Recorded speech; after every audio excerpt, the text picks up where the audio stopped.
Welcome back to Off the Couch Reviews. Today, we're gonna be reviewing Jump King.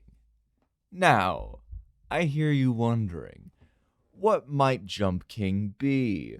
Well, some might describe it as a rage platformer. Some others might describe it as a religious experience. I describe it as hell, but we'll get to that. Anyways, in Jump King, there's a super hot babe at the top. That's the premise. You gotta jump up and go get her and make her your wife. Pretty simple. Uh, Not at all, actually. There are three controls, but these three controls will make you, die inside. There's jumping, there's moving left to right, and that's it. Now, to get a couple things out of the way before we continue, the art is amazing, the soundtrack is great, the visuals in general are quite stellar, I gotta say. Sound design is also very nice, and overall is a very enjoyable thing to look at. Each environment that it presents is a great incentive to keep pushing forward to see which place you end up next. Be it a dense forest, a plumbing sewer line, to a desolate town, or the icy banks of space with a Sistine Chapel built under it. Any number of things can happen in this game, and it's truly wonderful. Um, Now, this game is hands down one of the hardest games I've ever played. It it's just you have to have such a level of concentration and pure willpower to push yourself through this game, especially the first half when you're first learning it, because it does not mess around. It does not hold your hand at all. It tells you the controls, but that is it. It introduces the mechanics via player on via what's it environmental learning, where you just hit shit and figure it out as you go. And I find that very fun and very enjoyable. Now, to tell you how long it took me to beat this game, it took me more than 30 hours. I know people have done it in much less time than that on their first run, but for me, it took more than 30 hours and about 77 times logging in to try it out again and again and again. Uh, it's because you have to stay consistent when playing this game. You have to. It's a very ride or die experience because you go in and you just keep on trying the same area over and over and over and over and over again until it is just complete muscle memory. And I think that's a great part about it is it reminds me a lot of a music score or when you're learning an instrument or when you're uh playing any kind of music because you're running over these same lines over and over and over again until they just feel as if they are second nature to you, as if they are just built into your core. Because the first half of this game, like I said before, it really just punches you down each time you fall, each time you do a single jump. It just is like, no, do it better next time. And that's fine. It's a very enjoyable experience in that way if you love pain and suffering and all around no feels. But it's I wouldn't even call it a game at a certain point. I mean, it's a very fun experience when you get used to it. But I would say it's more of a simulation in willpower. Because this game will just completely push you until your breaking point so many times. Because it will test your patience, it will test your ability to intake new information and adapt. And it's not even that complicated of a game on paper, which makes it so much more intriguing as time goes on.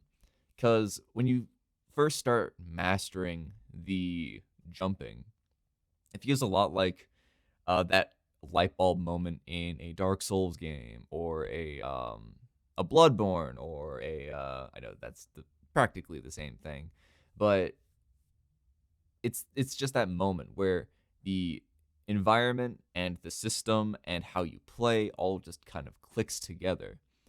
And Jump King has a lot of those moments. It's not just one though, because each environment has that one or two jumps that always send you hurtling back down to the very beginning. And when you figure out that one little push in a certain direction to get this jump every single time, that's the light bulb moment. And it's so addicting sometimes. But when you just keep on smashing your head up against a wall over and over and over again, it can get extremely tiring, especially if you have no one watching you or if you're just playing alone. But at a certain point, when you just kind of start playing the game religiously almost, um, you have this kind of meditative experience doing these jumps over and over and over and over again, and until you get them right. And it's it's been a long time since I played a game like this where it just makes me go into the don't stop until you're done mode, if that makes sense. Cause take Sekiro for instance. That game has a lot of bosses and a lot of challenges, much like any other Souls-like game. But the biggest difference is that you only have one sword. You can't over level and expect the enemies to fall before your feet, and you can't do a whole bunch of skips and stuff and get better equipment from later on. That's not how the game really works. And I would say that Jump King follows a similar pattern in the way that you use the skill that you learn from each environment, each jump, each section in the environments to come. Like, oh, this is the same feeling I got when I did this jump. I feel like I'm gonna fall into an abyss. I had a lot of moments like that where I assigned certain jump feels to the keyboard via imagery or feelings or lurchings or all around just what you would do with if you were learning a language, basically. And this game on the whole is just such a teeth gritting experience when it comes down to it. But is it worth it? That's a question I have to ask myself. Now, was it worth it? I mean, I just beat this game 10 minutes ago. Was it worth it? Sorta.